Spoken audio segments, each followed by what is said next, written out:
কারোর সমর্থন লাগবে না। মুখ্যমন্ত্রী মমতা ব্যানার্জির নেতৃত্বে যে টিএমসি 250-র বেশি সিট নিয়ে আবার পশ্চিমবাংলার বিধানসভায় তিনি মুখ্যমন্ত্রী হবেন।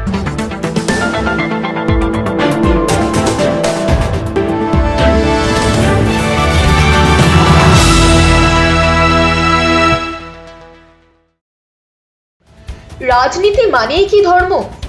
বর্তমান পরিস্থিতি তো অন্তত সেই কথাই বলছে। সামনেই পশ্চিমবঙ্গে বিধানসভা নির্বাচন। চমক দিয়েছে হুমায়ুন কবির নতুন দল গড়ে। রাজনৈতিক মহলের একাংশের ধারণা শাসক দল তৃণমূল কংগ্রেস এবার মুসলিম ভোট হারাবে হুমায়ুনের কাছে। উল্লেখ্য, বাবরি মসজিদ বানানোর ঘোষণা করেছেন হুমায়ুন কবির। বাঙালি মুসলিমদের কাছে যা অত্যন্ত আবেগঘন ব্যাপার। ধর্মের যুদ্ধ থেকে নিয়ে ভাতা দিয়ে ভোট কাটা, সবকিছুর বেবাক উত্তর দিলেন মেটিয়াবুরুজের টিএমসি বিধায়ক আব্দুল খালেক। বিজেপি তীব্র বিরোধিতা করেছে বাবরি মসজিদ নির্মাণের।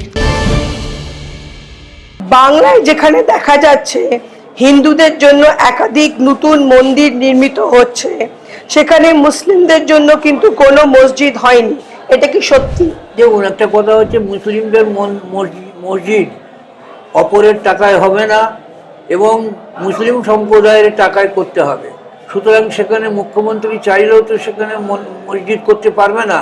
কিন্তু মুখ্যমন্ত্রী ইমাম ভাতা করেছেন, মুয়াজ্জিম ভাতা করেছেন, মাইনরিটি ডেভেলপমেন্ট ফাইন্যান্স কর্পোরেশনের মাধ্যমে লক্ষ লক্ষ কোটি কোটি বেকার যুবকদের চাকরি দেওয়ার ব্যবস্থা করেছেন, এডুকেশন লোন ব্যবস্থা করেছেন, টার্ম লোনের ব্যবস্থা করেছে, বহু উন্নতি তিনি করেছেন।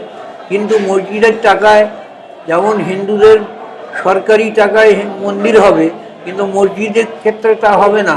মসজিদকে মুসলমানদের টাকায় করতে হবে। এই যে হুমায়ুন কবির নর্মাল পাবলিকের কাছ থেকে টাকা তুলে ক্রাউড ফান্ডিং করে বাবরি মসজিদ করছে, আপনার মনে হয় এরকম ভাবে ক্রাউড ফান্ডিং করে আরো জায়গায় বাবরি মসজিদ করা উচিত বা মসজিদ করা উচিত? দেখুন, হুমায়ুন কবির যেটা করছে তার রাজনৈতিক চরিতার্থ করার জন্য করছে, কিন্তু সাধারণ মানুষ এর মধ্যে সাড়া দেবে না। মুসলিমদেরকে একমাত্র আমাদের মমতা ব্যানার্জি যেভাবে কাজ করেছে, যখন 1992 সালে বাবরি মসজিদ ধ্বংস হয়, তখন মমতা ব্যানার্জি পুরো পশ্চিমবাংলার মাদার টেরিজাকে নিয়ে ঘুরেছেন এবং সাম্প্রদায়িক সম্প্রীতি বজায় রাখার চেষ্টা করেছেন। এবং এলাহাবাদ হাইকোর্টে যে কেস হয়েছিল, সেই কেসকে আমাদের সিদ্ধার্থ শঙ্কর রায়কে দিয়ে তিনি মামলা লড়েছেন। সুতরাং আমাদের মুখ্যমন্ত্রী মুসলিমদের জন্য অনেক কিছু করেছেন। সেখানে হুমায়ুন কবির আজকের যে সমস্ত কথাবার্তা বলছে বা যা করছে, মানুষ এতে সাড়া দেবে না। বিজেপির বাবরি নামটিতে তীব্র আপত্তি রয়েছে। তাদের মন্তব্য, মসজিদ তৈরি হোক কিন্তু বাবরের নামে নয়। এই ব্যাপারে আপনি কি বলবেন? কার নামে হোক? মসজিদ তৈরি হোক কিন্তু বাবরের নামে নয়, অন্য কোনো নামে মসজিদ। দেখুন, এটা বিজেপির কথা আমরা বলতে পারবো না, কিন্তু বাবরির নাম দিয়ে যদি ওরা করে থাকে, এতে আপত্তির কোনো ব্যাপার নেই। বিজেপির সব ব্যাপারীরা বিরোধিতা করে, সুতরাং এতে আমাদের বলার কিছু নেই। বাবরি মসজিদ উদ্বোধনের পর যা বাঙালি মুসলমানদের কাছে একটি আবেগপ্রবণ ইস্যু হয়ে দাঁড়িয়েছে, এই নির্বাচন কতটা আলাদা হয়ে উঠবে এই বাবরি মসজিদ হওয়ার পর? দেখুন, বাবরি মসজিদ তো এখন সবে বলেছে শুরু হয়েছে, এর কাজ এখনো সম্পূর্ণ হয়নি। 2026-এর নির্বাচনের আগে এর কাজ শেষ হবে না। কাজ যখন শেষ হবে তখন দেখা যাবে। এখন তো শুধু পরিকল্পনাই নিয়েছে ওরা, কিছু কিছু কাজ চলছে।